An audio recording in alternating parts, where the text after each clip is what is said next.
পবিত্র ঈদে মিলাদুন্নবী উপলক্ষে ঢাকা, চট্টগ্রাম সহ সারা দেশে বর্ণাঢ্য জশ্নের জলুস। বিভিন্ন সংগঠনের নানা আয়োজন, মহানবীর আদর্শে জীবন গড়ার প্রত্যয়। সকল ধর্মের শান্তির বাণী নিয়ে আমার দলবে আসছে, এই আগমনকে শুভেচ্ছা জানাইতে আমরা আসছি। আমাদেরকে একটা অন্তরে প্রশান্তি আছে এখানে আমরা শান্তি খুঁজে পাই। রংপুরের ঘটনায় কয়েকটি সংগঠনের প্রতিবাদ মানববন্ধন। যৌক্তিক সময়ে গ্রেফতার হয়েছে আসামিরা, বললেন স্বরাষ্ট্রমন্ত্রী ও বিএনপির মহাসচিব। সরকার এবং আইন শৃঙ্খলা বাহিনী দ্রুততার সাথে সেই অপরাধীকে ধরতে সক্ষম হয়েছে। রামেসা হত্যা থেকে শুরু করে যত ঘটনা জাতীয়ভাবে আলোচিত হয়েছে বা আলোচিত হয় নাই, প্রত্যেকটা অপরাধের আমরা অ্যাড্রেস করতে পেরেছি। মুখোশধারীরা ফ্যাসিস্ট পুনর্বাসনে ষড়যন্ত্র করছে, অভিযোগ আইনমন্ত্রীর। যারা ফ্যাসিবাদীদের ফেরাতে চায় তাদের বিষয়ে সতর্কবার্তা।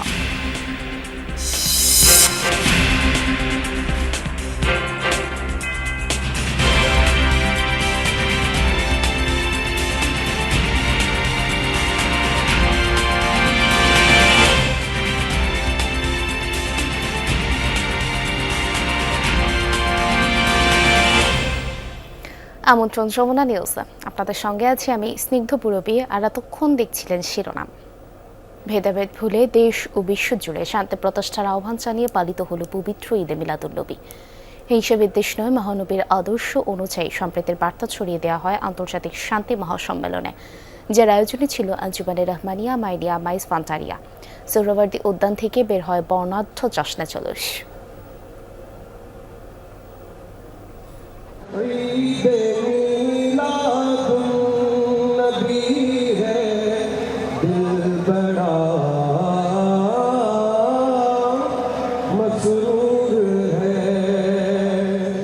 এই জশ্নে জুলুসের উপলক্ষ 12ই রবিউল আউয়াল, মহানবী হযরত মুহাম্মদ সাল্লাল্লাহু আলাইহি ওয়াসাল্লামের জন্মবার্ষিকী। সোহরাওয়ার্দী উদ্যানের দক্ষিণ পশ্চিম গেট থেকে শুরু হয় জুলুস।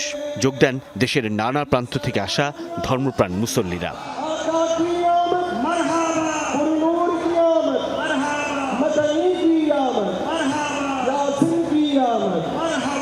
প্রিয় নবীর জন্মদিবসে আনন্দ আর উৎসবে মাতেন তারা। বর্ণাঢ্য শোভাযাত্রার নেতৃত্ব দেন আঞ্জুমানে রহমানিয়া মইনিয়া মাইজভান্ডারিয়ার চেয়ারম্যান সৈয়দ সাইফুদ্দিন আহমেদ মাইজভান্ডারি।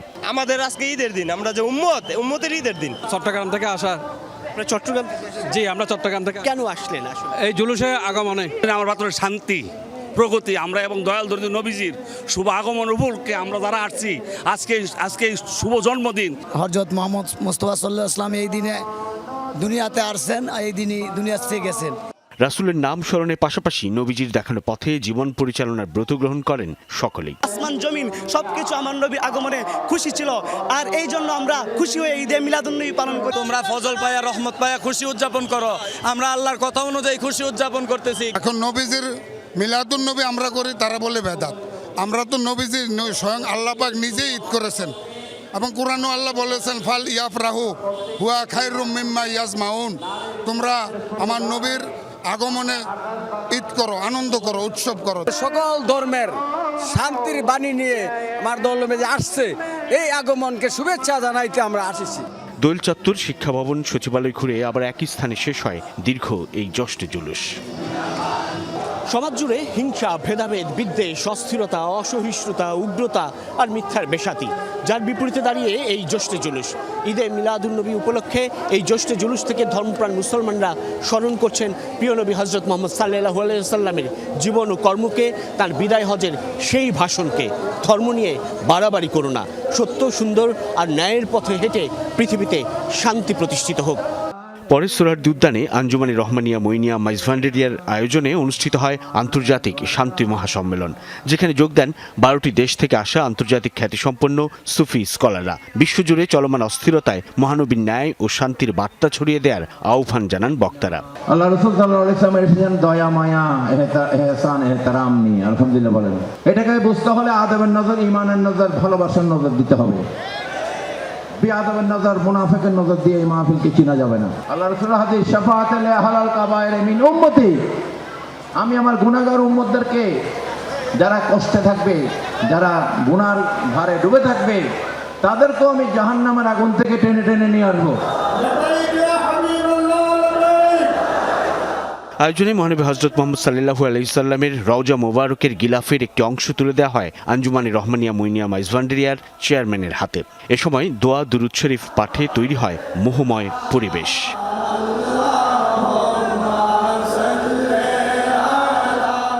সাইফুদ্দিন রবিন, যমুনা নিউজ, ঢাকা। লাখো মানুষের অংশগ্রহণে চট্টগ্রামের জনসমুদ্রে পরিণত হয় বর্ণাঢ্য জশ্নে জুলুস। পবিত্র ঈদে মিলাদুন্নবী উপলক্ষে প্রতি বছরের মতো এবারও বের করা হয় বিশেষ শোভাযাত্রা।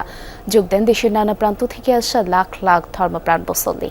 ব্যানার, পোস্টার, তরুণ আর মিলাদুন্নবীর পতাকায় ছেয়ে যায় চট্টগ্রাম। বিশ্বের সবচেয়ে বড় জুলুস দাবি করে রেকর্ড স্বীকৃতি চান আয়োজকরা।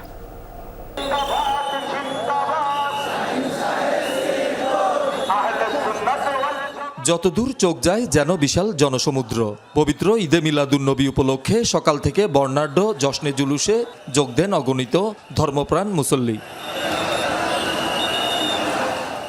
নগরীর ১৬ শহরে জামিয়া আহমেদিয়া সুনিয়া মাদ্রাসার সামনে থেকে আল্লামা সৈয়দ মুহাম্মদ সাবির শাহর নেতৃত্বে শুরু হয় জশ্নে জুলুস। গায়ে সুগন্ধি আতর মেখে কেউ পায়ে হেঁটে, আবার কেউ বাহারি সাজে সজ্জিত গাড়িতে চড়ে প্রদক্ষিণ করেন বিভিন্ন সড়ক। মোড়ে মোড়ে বিতরণ করা হয় পানি, শরবত, ফলমূল, শুকনো খাবার। ফুল, পতাকা, ব্যানার ও ফেস্টুন দিয়ে সাজানো হয় সড়কের দুপাশ। আমরা হাঁটতেছি, আমাদের এই দিক থেকে ওই দিক থেকে সব দিক থেকে খাবার দিতেছে, তো এটার মধ্যে কোনো কষ্ট নেই। আমাদেরকে একটা অন্তরে প্রশান্তি আছে এখানে। হাঁটতে পারতেছি, এটা আমাদের গর্বতা, খুশি, সকলের দেশের আমাদের খুশি। এটা আমাদের নবী আমাদের জন্য ইচ্ছে আরো বড় কষ্ট করেছেন। আমার নবী হচ্ছে আমার বিশ্ববাসীর রহমত। তো আমরা সেই নবীর জন্য একটু হাঁটি, খুশি উদযাপন করতে, এটা আমাদের কোনো কষ্ট মনে হয় না। খুশি হতো না, যেই নবী না হলে আপনি হতেন না, আমি হতাম না। জুলুসকে কেন্দ্র করে বন্দরনগরী চট্টগ্রামের বেশিরভাগ সড়ক পরিণত হয় জনসমুদ্রে। চট্টগ্রাম ছাড়াও আশেপাশের জেলা থেকেও যোগ দেন অনেকে। এই দিনকে ঘিরে পুরো মুসলিম বিশ্ব ঐক্যবদ্ধ হবে এমন আশা শোভাযাত্রায় অংশগ্রহণকারীদের।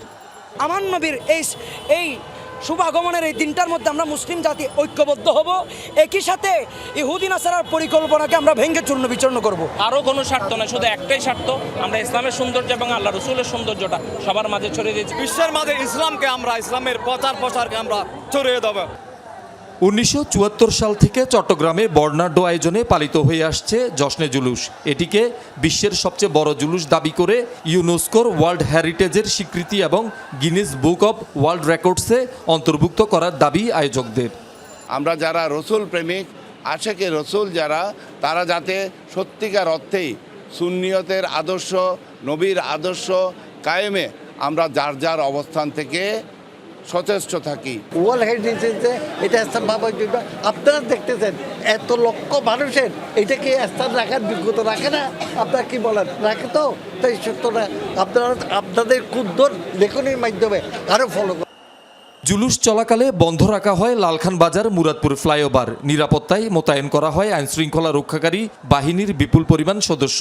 পাশাপাশি শৃঙ্খলা ও ব্যবস্থাপনার দায়িত্বে ছিল প্রায় 10,000 স্বেচ্ছাসেবক। শহীদুল সুমন, যমুনা নিউজ, চট্টগ্রাম। দর্শক, এই বিষয়ে আরো জানাতে চট্টগ্রাম থেকে যুক্ত হচ্ছেন সহকর্মী জুবাইর রিফাত। রিফাত, বন্দরনগরীতে ঈদে মিলাদুন্নবী উপলক্ষে এই মুহূর্তে কি কোনো আনুষ্ঠানিকতা চলছে কিনা, বা চললেও সেটি কোন ধরনের, এই বিষয়ে বিস্তারিত জানাবেন। পুরবী সকাল থেকে কিন্তু আল্লামা সৈয়দ সাবির শাহ নেতৃত্বাধীন যেই জুলুস, অর্থাৎ যেই মিছিলটি, সেটি কিন্তু আমরা দেখেছি যে নগরীর গুরুত্বপূর্ণ যে সড়কগুলো আছে সেই সড়কগুলো কিন্তু প্রদক্ষিণ করে আবারও জামিয়া আহমদিয়া সুন্নিয়া কামিল মাদ্রাসার যেই আলমগীর খানকা শরীফ রয়েছে সেটির যেটি ময়দান রয়েছে সেই ময়দানে এসে একটি সমাবেশে আসলে যুক্ত হয়েছে। এখানটাই যিনি প্রধান নেতৃত্বাধীন অর্থাৎ জুলুসে যিনি নেতৃত্ব দিয়েছেন আল্লামা সাবির শাহ, তিনি মূলত এই মুহূর্তে তিনি বয়ান পেশ করছেন। তার বয়ানের পরপরই কিন্তু আসলে যে আখেরি মোনাজাত সেটি অনুষ্ঠিত হবে এবং সেটির পরপরই কিন্তু আজকের দিনের যে আনুষ্ঠানিকতা সেটির একটি পরিসমাপ্তি হবে বলে আমরা আয়োজকদের তরফ থেকে জানতে পেরেছি। এর আগে তিনি জুলুসের নেতৃত্ব দিয়েছেন। নেতৃত্বের পর তিনি জুলুসটি আবার উল্টো পথে ঘুরে এসে যে জায়গা থেকে শুরু হয়েছিল সেই জায়গায় এসে মিলিত হয় আবার ধর্মপ্রাণ মুসল্লিদের নিয়ে, এবং এই জায়গায় তিনি জোহরের নামাজের ইমামতি করেছেন এবং তার পেছনে ধর্মপ্রাণ মুসল্লিরা স্বাভাবিকভাবে এটি ইসলাম ধর্মাবলম্বী মানুষদের জন্য আসলে একটি আবেগের জায়গা। সেই জায়গা থেকে আসলে তারা এই যে জোহরের নামাজ সেটি আদায়ের পরপর কিন্তু তারা এই যে হুজুরের যে বয়ান সেই বয়ানটি শোনার জন্য কিন্তু এই বিশাল মাঠে কিন্তু সমবেত হয়েছেন এবং খানিকক্ষণ পরেই যে আখেরি মোনাজাত সেটি অনুষ্ঠিত হবে। সেটি হবার পরপর কিন্তু আজকের দিনের যেই আনুষ্ঠানিকতা সেটির পরিসমাপ্তি ঘটবে।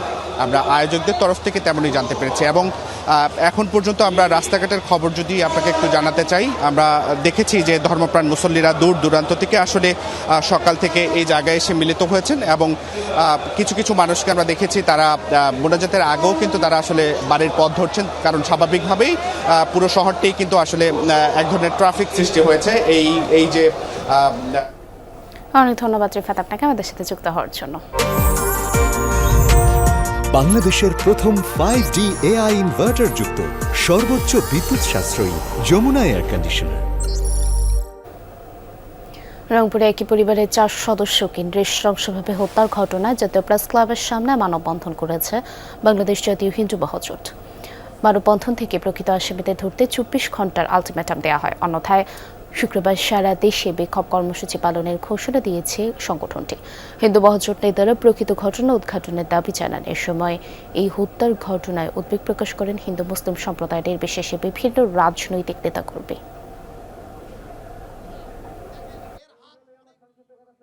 প্রকৃত আসামিদের তদন্ত করে তাদেরকে এই 2 আসামিকে রিমান্ডে আনতে হবে। প্রকৃত আসামি কারা তাদেরকে গ্রেপ্তার করতে হবে। 24 ঘন্টার মধ্যে না হলে সারা দেশে আগামী শুক্রবারে সারা বাংলাদেশের হিন্দু সমাজ হিন্দু মহাজোট বিক্ষোভ কর্মসূচি দেবে। রংপুরে অবসরপ্রাপ্ত শিক্ষক গণপতি চক্রবর্তী ও তার স্ত্রী সন্তানদের হত্যার ঘটনায় সুষ্ঠু তদন্তের দাবি মানববন্ধন করেছে সুশাসনের ছোট নাগরিক সুজন। বেলা 11:30টায় নগরের স্থানীয় প্রেস ক্লাবের সামনে এই কর্মসূচির আয়োজন করা হয়। এতে অংশ নেন বিভিন্ন শ্রেণী পেশার মানুষ। এ সময় বক্তারা বলেন, নৃশংস এই হত্যাকাণ্ড নিয়ে পুলিশের বর্ণনায় দেশের মানুষ সন্তুষ্ট হতে পারছে না। বিষয়টি খোলাসা করা দরকার। সুষ্ঠু তদন্তের পাশাপাশি দ্রুত বিচারের দাবিও জানান বক্তারা। চোখ বন্ধ করলেই মনে হচ্ছে যে ওই সবার ওই 4 জনের চেহারা ঘুরছে আর অস্বস্তি লাগতেছে যে কখন জানি আমাদেরও সিরিয়াল। এই লোকটি খবর দিল যে অমুক অমুক মারতে পারে, পুলিশ বলেছে। সেই লোকটা কি করে জানলো যে তারাই তাকে মেরেছে? তাহলে আগের থেকে সে জানতো, সেই পরিকল্পনার ভিতরে আছে কি না সে প্রশ্নটা আমাদের থেকে গেছে। আমরা চাই এর প্রকৃত রহস্য উদ্ঘাটন করে বাংলাদেশের প্রচলিত আইনে প্রচুর আইন আছে, সেই আইনে তাদের বিচার নিশ্চিত করুন। রংপুরের আলোচিত হত্যাকাণ্ডের পর যৌক্তিক সময়ে অপরাধীদের গ্রেফতার করা হয়েছে এ মন্তব্য করেছেন স্বরাষ্ট্রমন্ত্রী সালাউদ্দিন আহমদ। বিএনপির ভারপ্রাপ্ত মহাসচিব রুহুল কবির রিজভীরও অভিমত, এই ঘটনায় দ্রুততম সময়ে আসামিরা গ্রেফতার না হলে ভিন্ন রকম আলোচনা হতো।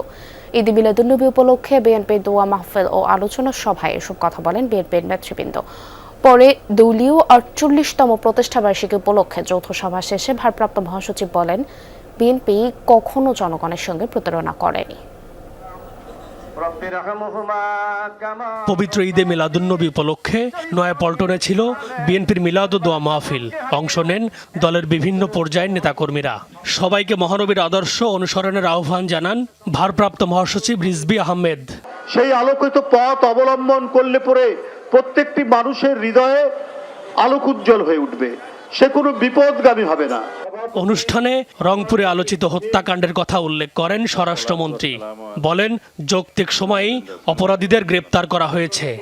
সেই ঘটনা সংঘটিত হওয়ার যৌক্তিক সময়ের মধ্যে সবাইকে আইনের আওতায় আনা হয়েছে।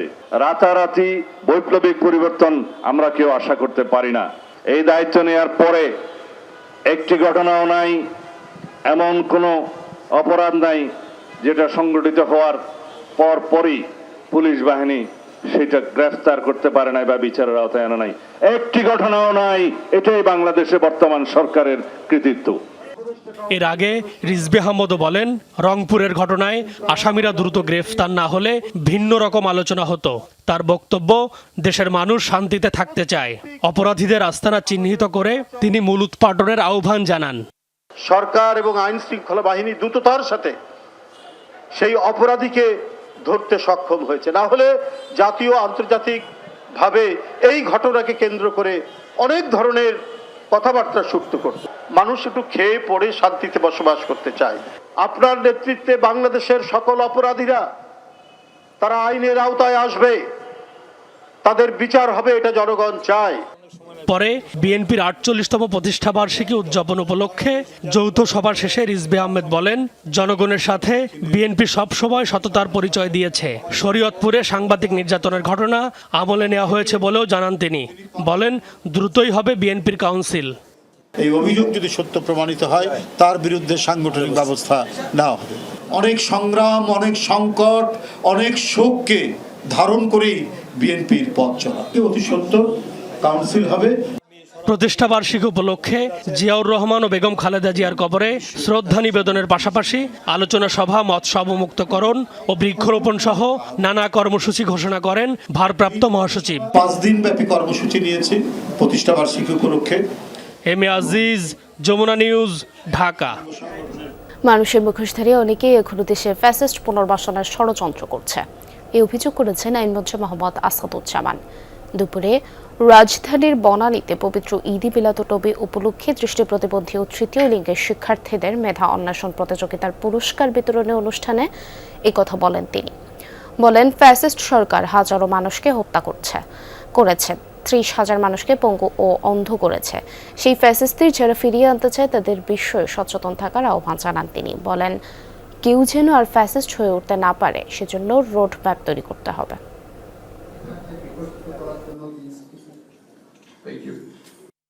এই বাংলাদেশে ফ্যাসিজম যাতে আবার পুনর্বাসিত না হয়, আমরাও যাতে ফ্যাসিস্ট হয়ে উঠতে না পারি, সেরকম একটি রোডম্যাপ আসেন তৈরি করি। শুধু বিরোধিতার জন্য বিরোধিতা নয়, যারা অন্ধ হয়ে আছেন, ফ্যাসিস্টের খুন খারাপি দেখছেন না, তাদের বলবো চোখ খুলুন। দেশে 3 জেলায় সড়ক দুর্ঘটনায় 5 জন নিহত হয়েছেন। ঠাকুরগাঁওয়ে পিকআপ, অটোরিকশা ও মোটরসাইকেলের ত্রিমুখী সংঘর্ষে প্রাণ হারায় 2 যাত্রী, আহত হয় 4 জন। সকালে ভুল্লি উপজেলার পোস্ট অফিস এলাকায় এই দুর্ঘটনা ঘটে। স্থানীয়রা জানায়, ঠাকুরগাঁও থেকে ছেড়ে আসা পিকআপটি পোস্ট অফিস এলাকায় পৌঁছালে একটি মোটরসাইকেলতে ধাক্কা দেয়। পরে পিকআপটি নিয়ন্ত্রণ হারিয়ে আবার অটোরিকশাকে চাপা দেয়। এতে ঘটনাস্থলেই প্রাণ হারায় 2 যাত্রী। আহতদের উদ্ধার করে হাসপাতালে পাঠানো হয়েছে। এদিকে সকালে ঝিনাইদহের বাইপাস গাছ ডিপো এলাকায় বাস চাপায় মোটরসাইকেলে থাকা 2 জন নিহত হয়। এছাড়া নড়াইলে সড়ক দুর্ঘটনায় প্রাণ হারায় 1 জন।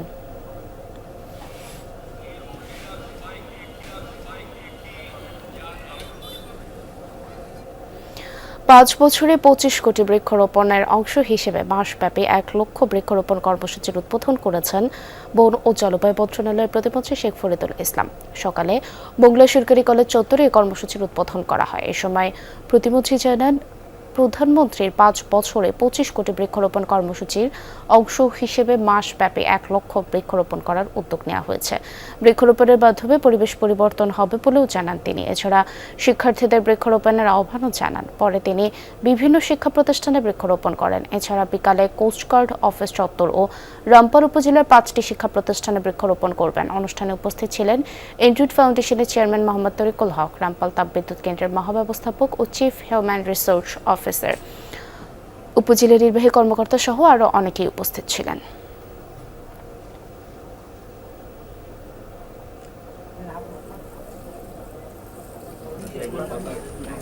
রামপাল মোংলা জলবায়ু পরিবর্তনের শিকার একটি অঞ্চল। এখানে প্রতিনিয়ত ঝড়, জলোচ্ছ্বাস সহ নানা ধরনের প্রতিকূলতা আছে। এখানকার মানুষের স্বাস্থ্যসেবা বা অন্যান্য সুযোগ সুবিধা খুবই অপ্রতুল। আমরা মনে করি যে প্রকৃতি নির্ভর যে সমাধান, এখানে যদি গাছ লাগানো হয় তাহলে আবহাওয়াটা ভালো হবে। বাচ্চারা অনেক সচেতন, তাদের এই সচেতনতাকে আরও বৃদ্ধি করার চেষ্টা করতেছে এবং তাদেরকে এই গাছ লাগানোর সাথে সম্পৃক্ত করে আমরা একটা সুন্দর প্রকল্প করতেছি। মাননীয় প্রধানমন্ত্রীর যে বনায়ন কর্মসূচি, তার অংশ হিসেবে আমরা রামপাল মংলা অঞ্চলে 1 লক্ষ বৃক্ষরোপণের কর্মসূচি হাতে নিয়েছি। দেশের সারের কোনো ঘাটতি নেই, সংকটের বিষয়ে যতটুকু না বাস্তব তার চেয়ে বেশি রটানো হচ্ছে, এ মন্তব্য করেছেন ত্রাণমন্ত্রী আসাদুল হাবিব তুলু। দুপুরে লালমনিরহাট সদর হাসপাতাল পরিদর্শন করে তিনি এ সময় মন্ত্রী বলেন, সার বিতরণকে গতিশীল করতে ডিলারের সংখ্যা বাড়ানো হবে, সেই সাথে খুচরো বিক্রেতার সংখ্যাও বৃদ্ধি করা হবে। ওষুধ ডিলাররা যদি সার মজুত করে তাদের বিরুদ্ধে নেওয়া হবে প্রয়োজনীয় ব্যবস্থা। প্রয়োজনে মোবাইল কোর্ট পরিচালনা করে সার উদ্ধার করবে সরকার।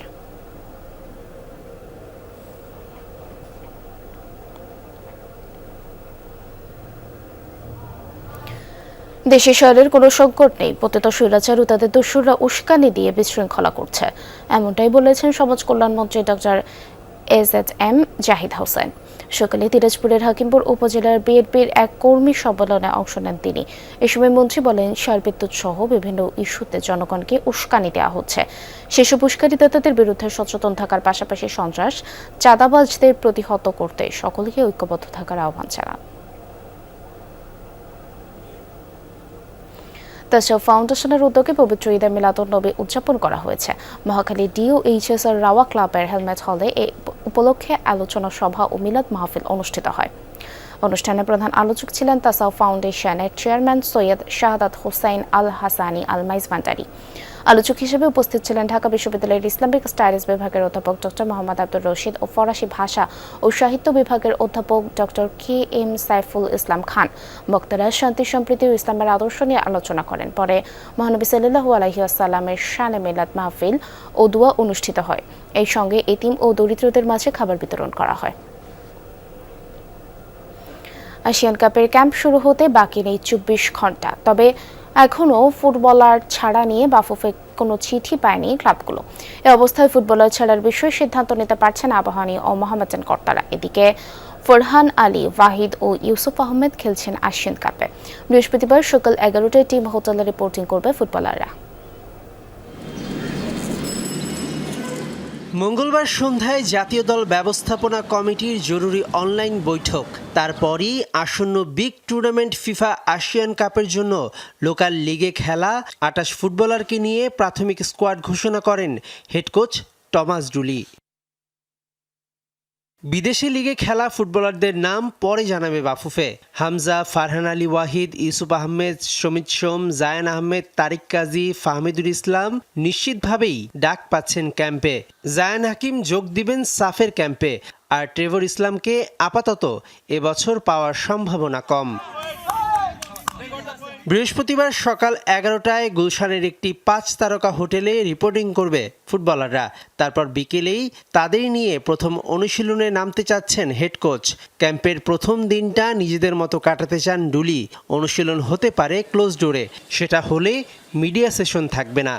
The first day would be nice that we can settle ourselves with the coaching staff, with the players, the first time that they don't have to go on with the media and everybody is a kind of mess. So, if you want to help us, the 27th would be nice that we'd be kind of on our own. তবে শঙ্কা আছে জাতীয় দলে আবাহনী ও মোহামেডান এই দুই ক্লাবের ফুটবলারদের সময় মতো যোগদান নিয়ে। মঙ্গলবার সন্ধ্যায় বিএফএল এ খেলতে যাওয়া 13 ক্লাবের 8টির কর্তারা বসেছিলেন বৈঠকে। কোনো ক্লাবই এখনও ফুটবলার ছাড়ার জন্য বাফুফের কোনো চিঠি পায়নি। মোহামেডানের 9 ফুটবলার এবার ডাক পেয়েছেন জাতীয় দলে।